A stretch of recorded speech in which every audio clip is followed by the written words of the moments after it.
Hi, it's Gwen in the morning. Welcome to this week's edition of Wellness Wednesday. Obviously, being experts of sleep, let's talk about something that people use very often and sometimes often abuse, and that is sleep aids. Give us some guidelines and some instruction on sleep aids. Are they necessary? Are they helpful? And how addictive are they? We worry about that because if you're having obstructive sleep apnea, then sleep aids is just going to make your problem worse. And it actually can become very dangerous because you're really not going to wake up. The body, for it to want to signal for you, hey, you need to wake up to breathe, that wakes you up in the middle of the night. And that's why people, it's a constant circle.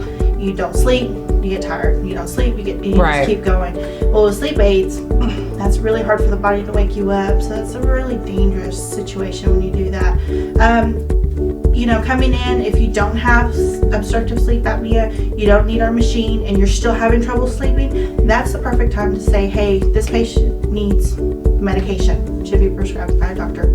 Always. Yeah. There's over the counter. There's melatonin that you can buy, 2.5 milligrams, 3 milligrams of melatonin. They come in gummies. They come in, dissolvable. You put underneath your tongue. You can dissolve, or you can take it in a pill form. And that's natural, correct? It's natural melatonin because our bodies do produce a certain. It's a time-dependent delivery system that your body has incorporated. So as you get closer to the end of your day, being mammals, that's typically how we range. There's a circadian rhythm that our body goes through during the daytime that we want to be up, and there's certain metabolisms that happen at certain times, or certain things that happen. So when we go against those things and we start taking these sleep aids, and right again, those things can contribute and cascade on top of what the problem is already.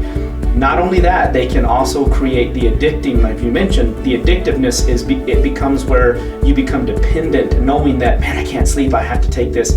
So what happens is, it's just like cigarettes, anything that you put into your body has a chemical reaction. Mm-hmm. So those chemical reactions can either help or they can create a further enhancement of what the problem is. So we always try to steer our patients into, if you feel like that ability to get a good sleep pattern, always consult your physician. Your physicians are experts. We have a great physician that we partner with that is absolutely,